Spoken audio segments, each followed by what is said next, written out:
How's it going, PBL fans? This is Jacob, coach of the Snowpoint City Stantlers, and this week, in Week 5, we're playing against Raul, the coach of the Lilycove City Ludicolos. That's a long name, but I like it. Let's see who takes the W in this long battle, and by long I mean 5 minutes, and let's get right down to it. I came in with a pretty standard strategy for this week, really just came in with a hyper-offensive style, brought a couple Pokemon who could set up opportunities for other of my Pokemon to set up to hopefully get just a clean sweep going on. So that was our plan. We lead with Majin Mew, and we're against Fake Bling, the Clefable. And we just go for a taunt right away, just to stop it from setting up Stealth Rocks, or maybe throwing down some status, whatever it wanted to do. Either way, it can't use Moonlight, so that's good for us. Now we know we pretty much get a free turn because there's nothing Clefable can do to take us out, so we go ahead and we set up a Reflect just in case he does exactly what he did, which was switch out into his Chain Chomp the Mawile. Love the name, by the way, Raul. I've been meaning to tell you that the whole season. So either way, our Reflect is up, so we know that we are not going to die to Chain Chomp anymore. That being said, if it goes for a Swords Dance, it could be a problem, so we went for Taunt while Alomomola comes in to take that.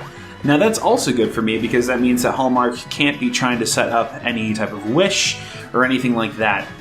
So I'm free to set up my light screens and just say, you know what, that's fine, you're just not going to deal a lot of damage to me, I'm totally cool with this. And, it goes for a knockoff. It's unfortunate that, we're going to lose our Light Clay, but at least we have our screens up for 8 turns in the first place.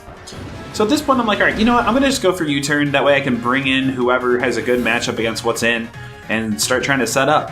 Luckily, that was Purunga, and I bring in our Thundurus here. You can see them all nice and shiny, and the Alomomola sends off a Scald, and we take 15 damage, and luckily we don't get burned from that. It would have really sucked to have this dude on a timer.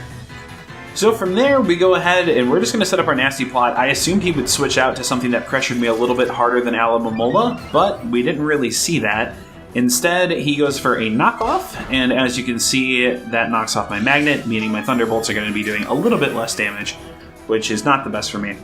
Now here I figured that with the Magnet, he would want to switch out knowing that I was planning on Thunderbolting, but instead he goes for Protect to see what he's going to do. So I went for Hidden Power, and it was Hidden Power Ice, I believe, to catch the Nidoking and to catch Salamence. But I do just go for Thunderbolt now, because I figured, well, he might just stay in thinking I'll do it again. So I do get that Thunderbolt off, and down goes Alomomola. After that, he brings out Kachow, the Jolteon. So that is a cool one that comes out. And as you can see, he uses his own hidden power, I'm assuming Ice, as it hits me for a pretty good chunk of damage. It doesn't take me out thanks to the light screen. I actually don't think it would have taken me out without the light screen, but either way, I'm at higher health.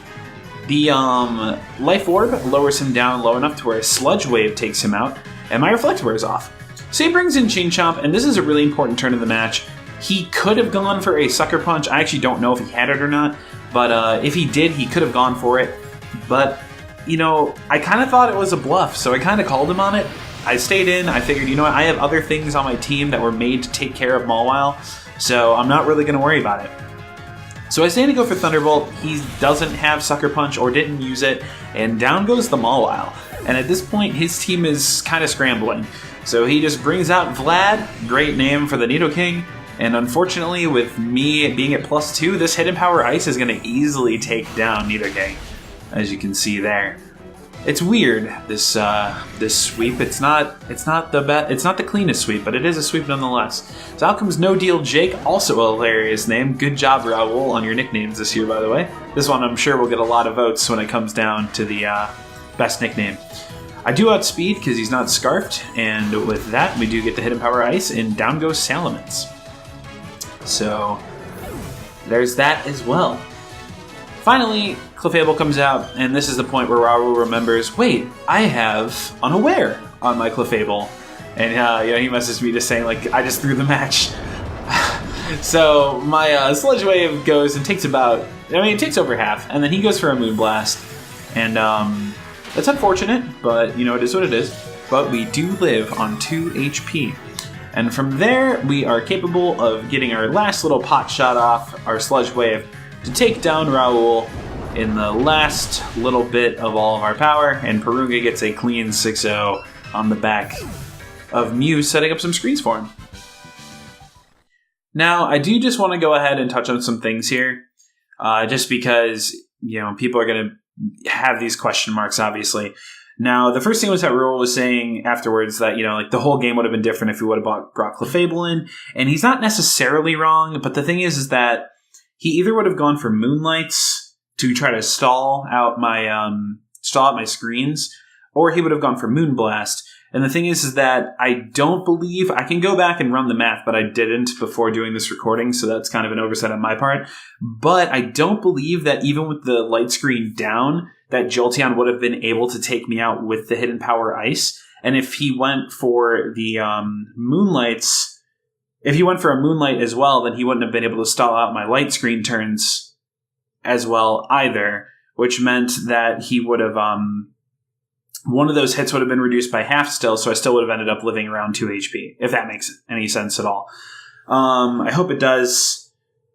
Either way, GG to Raul. He played a decent game. Yeah, all of the mistakes, in my opinion, were at the beginning, and with the team that we have, you just can't make those mistakes, unfortunately. But yeah, we are 5-0 now, so that's good. Next week, we're playing against Casey, the coach of the Squirtle squad, so we'll have to see how that one plays out. We had a pretty funny match last season. I don't know how it's going to go this season because he's actually he's kind of doing pretty well, so I'm a little nervous about it. But either way, I hope you guys check into that one. Have yourself a great week, and we'll see you next time.